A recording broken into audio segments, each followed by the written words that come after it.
Assalamualaikum warahmatullahi wabarakatuh. Halo teman-teman semuanya, sebelumnya perkenalkan kami dari kelompok 4 ingin mempresentasikan tentang teori Henry Moseley yang memiliki cakupan tabel periodik, teori atom, dan penemuan. Sebelum masuk kepada intinya, izinkan saya selaku ketua untuk mengenalkan anggota-anggota dari kelompok saya. Dimulai dari saya sendiri, perkenalkan saya Nadia Nariswari. Selanjutnya ada Adila Fahmieza, Giza Anggraini, Rina Anissa Ripka Hutapea, Bilkis Naila, dan yang terakhir Lutfi Ardi. Sebelum masuk ke dalam teorinya, saya akan memperkenalkan terlebih dahulu pencetus teorinya, yaitu Henry Moseley. Henry Moseley adalah nama yang terkenal di bidang teori atom. Ia adalah seorang ilmuwan muda Inggris yang berkontribusi pada penemuan tabel periodik Moseley. Masuk ke teorinya. Pada tahun 1913, seorang kimiawan Inggris bernama Henry Moseley melakukan eksperimen pengukuran panjang gelombang unsur menggunakan sinar X. Hasilnya, diperoleh kesimpulan bahwa sifat dasar atom bukan didasari oleh massa atom relatif, melainkan berdasarkan kenaikan jumlah proton. Jadi, pada tahun 1913 adalah tahun pasang surut dalam ilmu fisika. Ilmuwan menemukan unsur-unsur baru yang berat yang tidak sesuai dengan tabel Mendeleev yang mengklasifikasikan unsur-unsur berdasarkan berat atom dan sifat-sifat unsur. Nomor atom hanyalah sebuah angka di atas tabel tanpa makna yang nyata.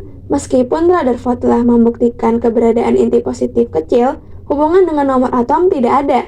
Pada titik ini, Henry Moseley percaya bahwa nomor atom, jumlah muatan positif dalam inti, akan menjadi sifat yang lebih mendasar untuk digunakan dalam mengklasifikasikan unsur-unsur. Idenya memiliki dasar sebelumnya karena pada tahun 1911, Antonius van den Broek telah menghubungkan nomor atom dengan muatan positif dalam inti.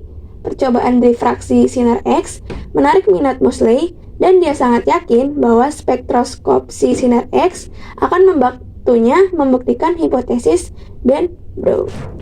Masuk ke materi selanjutnya yang akan disampaikan oleh Adila. Selanjutnya yaitu ada objektif yang dibagi menjadi 6. Yang pertama ada golongan, yang kedua ada keelektronegatifan, yang ketiga ada periode. Selanjutnya yang keempat ada sifat logam, yang kelima afinitas elektron, dan yang keenam atau yang terakhir ada kereaktifan. Setelah itu ada golongan, ditempatkan pada lajur vertikal dalam sistem periodik modern. Penentuan golongan berkaitan dengan sifat-sifat yang memiliki unsur tersebut.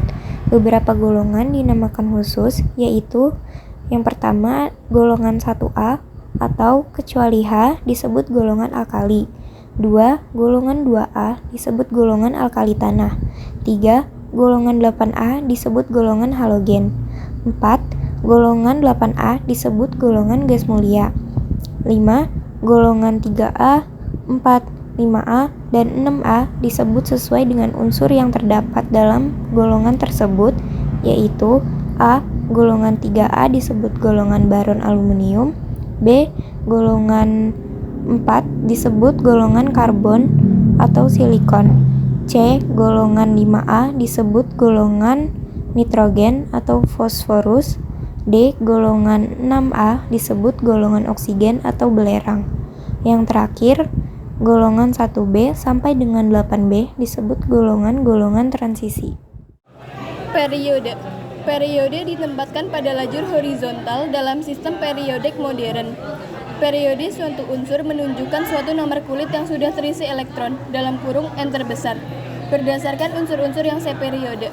Energi ionisasi pada umumnya makin ke kanan maka semakin besar. Karena makin ke kanan gaya tarik inti makin kuat. Pengecualian unsur-unsur golongan 2A memiliki energi ionisasi yang lebih besar daripada golongan 3A dan energi ionisasi golongan 5A lebih besar daripada golongan 4A. Keelektronegatifan. Keelektronegatifan adalah kemampuan suatu atom untuk menarik elektron dari atom lain. Faktor yang mempengaruhi keelektronegatifan adalah gaya tarik dari inti terhadap elektron dan jari-jari atom. Harga keelektronegatifan bersifat relatif, yaitu berupa perbandingan suatu atom yang lain. Unsur-unsur yang segolongan, keelektronegatifan makin ke bawah maka semakin kecil, karena gaya tarik-menarik yang semakin lemah. Unsur-unsur bagian bawah dalam sistem periodik cenderung melepaskan elektron. Unsur-unsur yang seperiode. Keelektronegatifan makin ke kanan maka makin besar. Keelektronegatifan terbesar pada setiap periode dimiliki oleh golongan 7A, yaitu unsur-unsur halogen. Unsur-unsur halogen. Ini adalah contoh harga atom penyusun keelektronegatif. Sifat-sifat unsur logam yang spesifik antara lain mengkilap, menghantarkan panas dan listrik, dapat ditempa menjadi lempengan tipis, serta dapat ditentangkan menjadi kawat atau kabel panjang. Sifat-sifat logam tersebut di atas membedakan dengan unsur-unsur bukan logam. Dalam sistem periodik, sifat-sifat logam makin ke bawah makin bertambah, dan makin ke kanan makin berkurang. Batas unsur-unsur logam yang terletak di sebelah kiri dengan batas unsur-unsur bukan logam di sebelah kanan pada sistem periodik sering digambarkan dengan tangga diagonal bergaris tebal. Unsur-unsur yang berada pada batas antara logam dengan bukan logam menunjukkan sifat ganda. Kereaktifan. Reaktif artinya mudah bereaksi. Unsur-unsur logam pada sistem periodik makin ke bawah makin reaktif karena makin mudah melepaskan elektron. Unsur-unsur bukan logam pada sistem periodik makin ke bawah makin kurang reaktif karena makin sukar menangkap elektron. Kereaktifan suatu unsur bergantung pada kecenderungannya melepas atau menarik elektron. Jadi unsur logam yang paling reaktif adalah golongan 7A atau halogen. Dari kiri ke kanan dalam suatu periode, mula-mula kereaktifan menurut kemudian bertambah hingga golongan 7A. Golongan 7A tidak reaktif. Afinitas elektron. Afinitas elektron ialah energi yang dibebaskan dalam satu periode dari kiri ke kanan, jari-jari semakin kecil dan gaya tarik inti terhadap elektron semakin besar. Maka atom semakin mudah menarik elektron dari luar sehingga afinitas elektron semakin besar. Pada satu golongan dari atas ke bawah, jari-jari atom makin besar sehingga gaya tarik inti terhadap elektron makin kecil.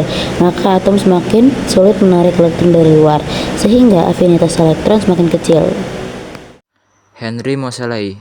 Sistem periodik modern. Sistem periodik modern disusun berdasarkan kenaikan nomor atom dan kemiripan sifat kelompok dalam satu golongan. Disusun dalam satu arah vertikal dan kelompok unsur dalam satu periode disusun dalam arah horizontal. Kontribusi Henry Moseley pada tabel periodik. Kontribusi Moseley adalah mengubah tabel periodik dari berat atom menjadi nomor atom. Penggunaan nomor atom membantu menghilangkan banyak kekurangan dalam tabel tersebut. Terima kasih telah menyimak video kami dari kelompok 4. Selebihnya mohon maaf bila ada kekurangan. Terima kasih. Wassalamualaikum warahmatullahi wabarakatuh. I'm sure we're taller in another dimension. You say we're small and not worth the mention.